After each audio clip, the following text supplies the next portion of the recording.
That buzzing wasn't a mosquito from hell. It was the drone, third time this week, hovering right at the edge of my backyard fence like a mechanical vulture. With a single unblinking eye locked on my massive English Mastiff, Goliath.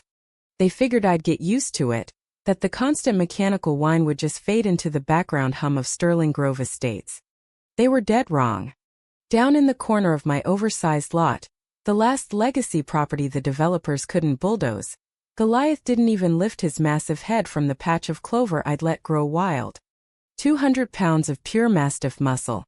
A rescue king who'd survived worse than HOA drama. In his ancient canine brain, that little buzzing pest was less than nothing. I wished I had his confidence. My name is Ryan Callahan. Read to the 3 friends I still had left in this beige prison they called a neighborhood. This house, this yard. It remembered my grandfather, who bought the land before the developers paved paradise and put up a parking lot of identical McMansions. It remembered my dad fighting to keep the native garden alive through every drought and every aesthetic violation notice. Now it was my turn to remember. My turn to hold the line. And I was losing. The paint on my porch was peeling in that not charming, just broke kind of way. The bank letter last week had been polite, sure, but the threat was sharp as broken glass. Another missed payment and they'd foreclose on the only thing my family still owned, free and clear. Across the perfectly manicured street sat their world. Sterling Grove Estates, where covenants were thicker than the HOA president's fake smile. Evelyn Hayes, Queen Evelyn, ruled with an iron fist wrapped in pastel cardigans. She had rules for everything: grass no taller than 2 inches, mailboxes all the exact shade of taupe dreams, no visible trucks, no aggressive breeds, and absolutely no eyesore native gardens like mine that dared to look alive. They hated the smell of my compost. They hated the sound of Goliath's happy bark at dawn. Most of all, they hated him, too real, too big, too unwilling to bow to their sanitized fantasy. That drone wasn't a hobby. It was a hunting mission. I knew it in my bones. They were looking for one cracked fence slat, one dandelion, one photo of Goliath looking scary, so they could slap me with another fine I couldn't pay. Slow motion strangulation, HOA style. I'd called the sheriff the first time. Sheriff, Evelyn Hayes is flying a drone over my dog again. The sigh on the other end was pure bureaucracy. Public airspace re. Hands tied unless it's causing harm. It's harming my sanity. Not a crime, son. Click. So I stood on my peeling porch, boots on creaking wood, watching that mechanical buzzard circle my last piece of freedom while the sun painted the sky orange and purple. Beautiful. Heartbreaking. The drone finally zipped back toward the hill of perfect houses, mission complete. I was alone with the crickets and the suffocating weight of knowing the walls were closing in. This wasn't a fight you won with grit. This was insidious. I was out of options. And that's when she appeared. A kid from their side of the fence stepped out of the shadows of the big cottonwood that marked my property line. A place no one from Sterling Grove ever dared cross. Hoodie up, sketchpad clutched like a shield. She couldn't have been more than 16. Olivia Chan Liv. No apology, no excuse. She just nodded toward Goliath. He's magnificent, she said softly, voice full of real awe. That single word disarmed me more than any lawyer ever could. She saw him as a king, not a violation. What do you want, kid? I asked, voice rough. To draw. And to tell you you're not crazy. They're really out to get you. She'd overheard the HOA meetings. They call it the Callahan problem. Aggressive mitigation strategies. Community aesthetic standards. Air quotes dripped with the same sarcasm burning in my chest. The drone? Evelyn's pet project. Liv wasn't a spy. She was a defector. And in her eyes I saw the same slow-burning rage I felt. Over the next week she became a quiet fixture under that cottonwood, leaving cold water on the fence post, sketching in silence. Small crack of light. But the darkness was still winning. The real breaking point hit on a moonless Tuesday. I woke to the sound every dog owner dreads. Frantic barking, splintering wood, chaos. I grabbed the old baseball bat by the door and ran.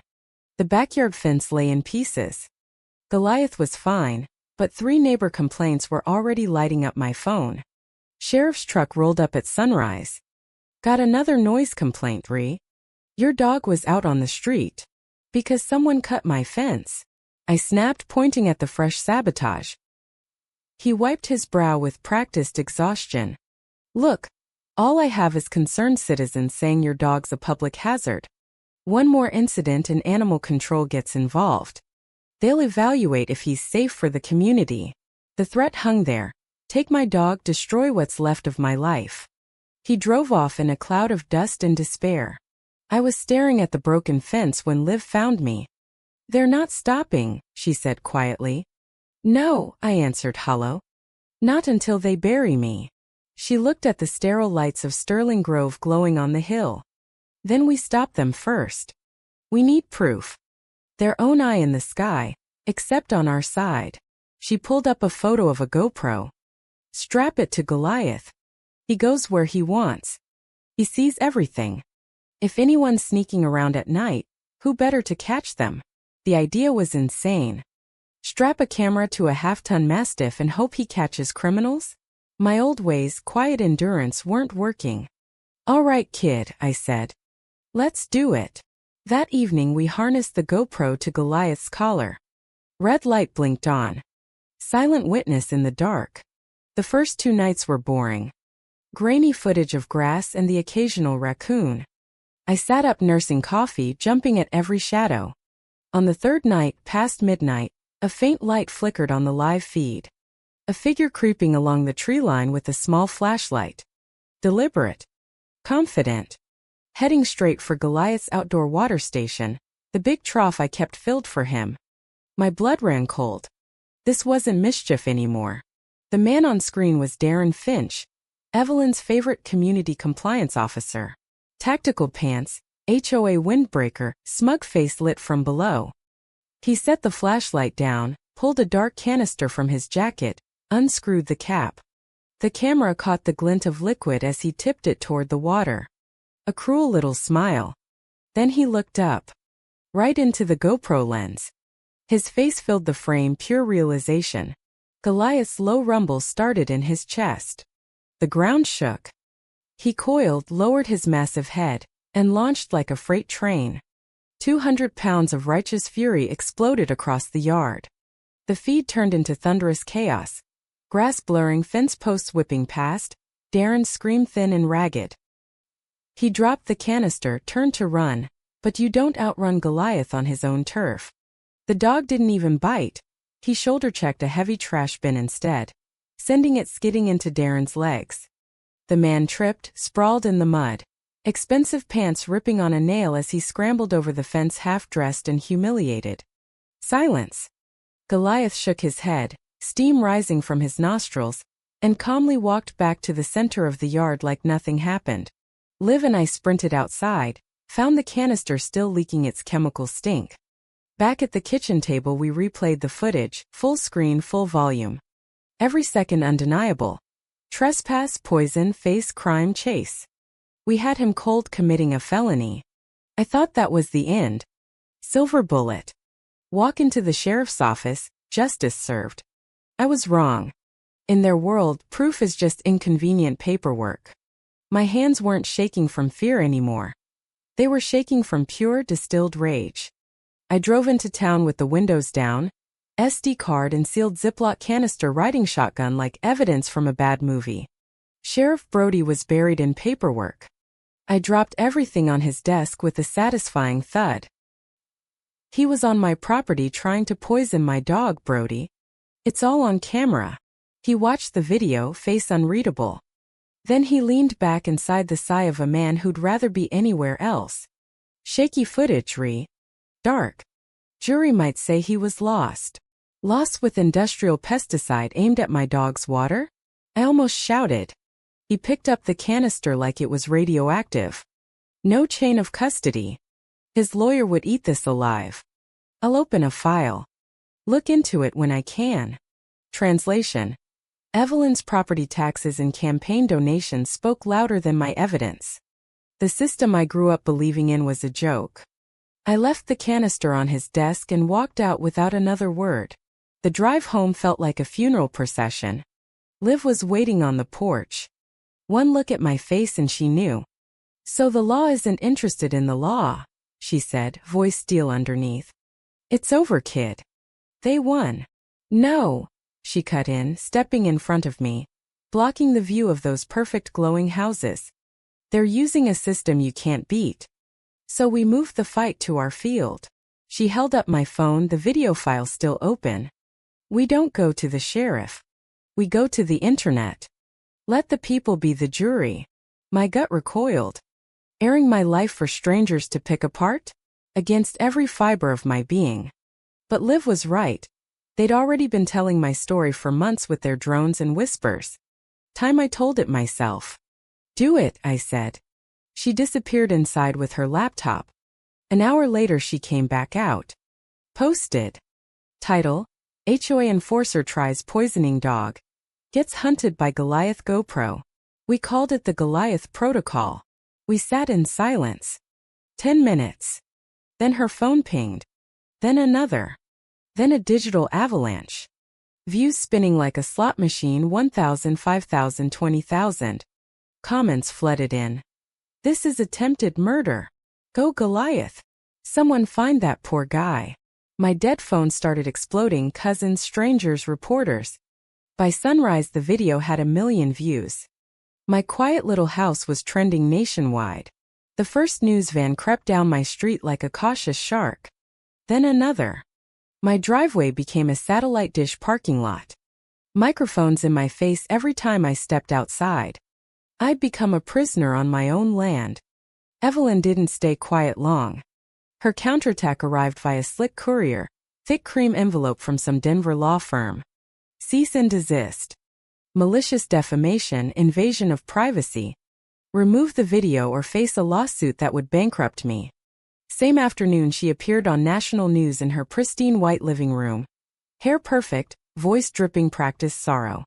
"I'm just a concerned neighbor dealing with a troubled man and his dangerous dog." She was brilliant. Twisting everything, painting herself the victim. For one cold second I wondered if she could actually win. Then my phone rang. Sheriff Brody. His voice was completely different, no more tired bureaucrat. "Stay put. Don't talk to any more reporters." The county commissioner called my personal cell. State attorney's office called my desk. "The whole world is watching, Ree." My hands being twisted off my arm. He was already on his way to the Sterling Grove Community Center with a search warrant. I didn't see it happen live, but Brody filled me in later, every delicious detail. They rolled up past the manicured flower beds. The manager in his pastel polo tried to block them with HOA bylaws. Brody just waved the warrant. 2 hours of turning the place upside down. Hard drives copied. Filing cabinets full of complaints about garden gnomes and mailbox shades rifled through. Then a deputy found the locked cabinet in Evelyn's private office labeled, "Special Projects." Jackpot. Geological surveys, water rights applications, architectural plans for luxury condos and a golf course. All drawn over a map that included my property and 3 other problem lots. Money trail leading straight to Darren Finch. The final document, signed by Evelyn herself, authorized urgent pest and wildlife abatement services, near my fence line. Dated the exact day Goliath's camera caught the poisoning attempt. The news broke before supper. They didn't raid the office first. They went straight to Evelyn's multimillion-dollar home. She answered the door in her immaculate cream pantsuit, polite smile ready for the cameras. That smile cracked the second Brody handed her the arrest warrant. Her eyes darted for an escape that didn't exist. The deputy stepped forward. "Turn around." The crisp click of handcuffs on the HOA queen was the sweetest sound I'd ever heard. Darren Finch was picked up an hour later trying to flee town. It was over. The war was over. I watched them lead her away on the evening news, image looping like a victory lap. News vans packed up one by one. An unnatural silence settled back over the valley. The fight was gone. For the first few weeks the quiet felt too big, too empty. I'd walk the fence line every morning out of habit, but I wasn't scanning for drones anymore. Goliath would lean his massive head against my leg like he always did, king content with his kingdom. I envied how easily he moved on. Liv found me by the barn one afternoon, holding out her phone.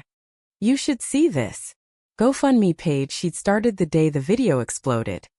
Donations from everywhere. A retired couple in Iowa, a classroom of kids in Texas, strangers who'd stayed up late cheering for Goliath. Messages poured in. We're with you, Ree. Thank you for fighting back. Give Goliath an extra steak for me. I had to turn away, my throat was thick. All this time I thought I was alone. I paid off the bank loan that had haunted my family for decades. Hired contractors to repaint the house and fix the roof. Bought the best fencing money could buy. And there was still plenty left. Liv and I sat down with a small-town lawyer and created the Callahan Defense Fund, a legal lifeline for homeowners getting crushed by predatory HOAs and overreaching developers. We used my story, Goliath's story, as the foundation. Warning to the bullies, rope to the drowning. Evelyn took a plea deal. 3 years minimum security. Last I heard she's teaching conflict resolution inside. God really does have a sense of humor blacker than mine. It's autumn now. Leaves on the cottonwood turned gold. The air crisp. Things are quiet, but it's a different quiet, full instead of empty. This morning a group of college kids studying urban planning came by. I showed them the difference between soil that's lived in and soil that's been strangled by rules. Liv was home from college helping explain the new solar irrigation we installed. Goliath watched from under the oak, lazily chewing, completely unimpressed by his internet fame. The kids took more pictures of him than of me. I couldn't blame them. Mounted on the fence post in a little weatherproof case sits the GoPro. Mud still on it, red light long dead. Reminder that sometimes the old ways need a little help from the new. That legacy isn't about white-knuckling the past.